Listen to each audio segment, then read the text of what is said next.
The Black River Morass is actually the largest wetland area in Jamaica.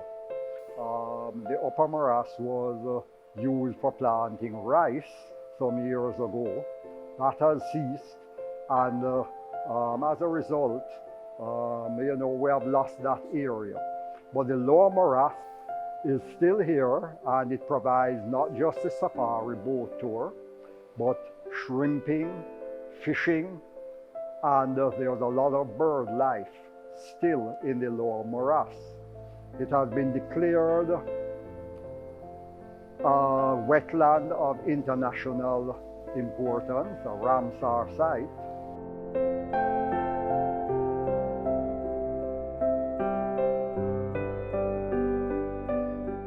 The Black River Morass is home to hundreds of crocodiles, vegetation, and other aquatic animals.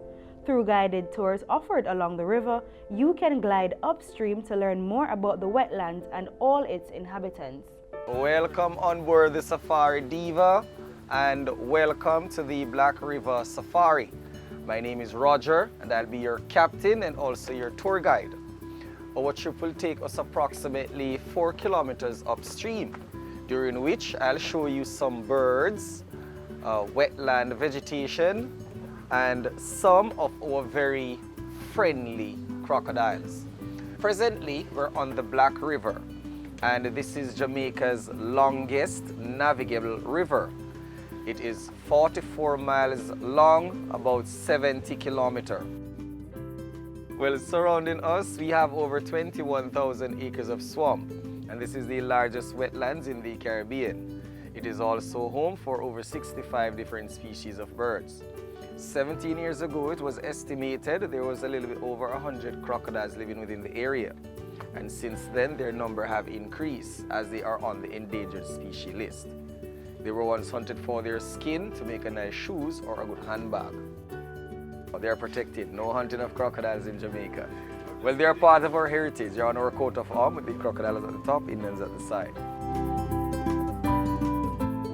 Unlike what we may believe in Jamaica, our crocodile here, Crocodilus acutus, is one of the most docile of the crocodilian species.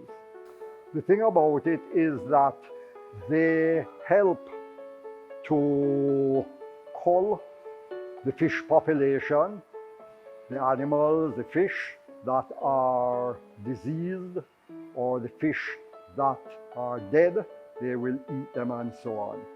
So that it's well worth having those crocodiles here within our wetland areas. These birds you are looking at, they are called egret, commonly known as galling. The reason for the birds to nest in this location, behind us, this is our local fish market. So once those small boat comes from sea, they'll have some food to get. In the river, we can catch big fish like tarpon. Those can get up to 200 pounds.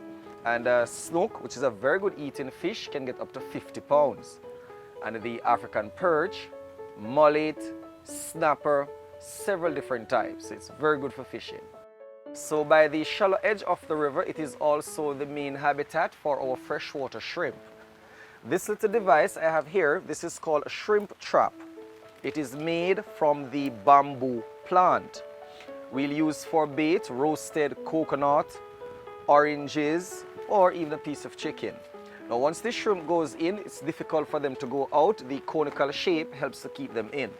So we'll just hold it and twist it. It opens up so we can shake them out. It's actually very simple, but it is effective. The design came from West Africa over 200 years ago, and it is still used today.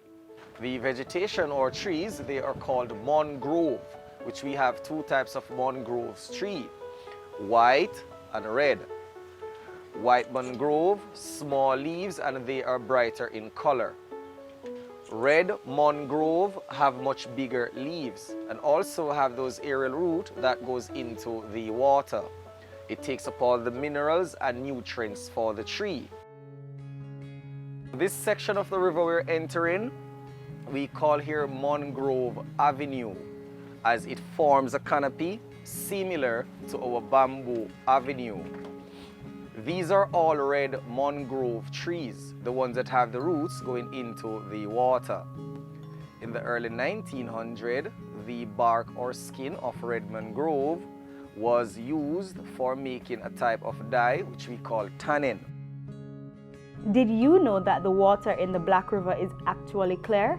The river got its name due to the dark shade created by the presence of peat soil on the riverbed.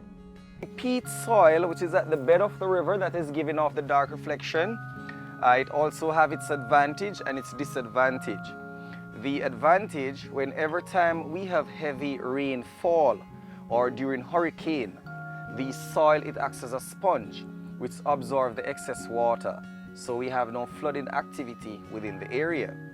However, when the water level gets too low, the peat soil, it gives off the methane gas, and with the help of sunlight it will ignite. There are many different types of wetlands. In Jamaica, the most common wetlands are coastal mangroves, morasses, lakes, and ponds.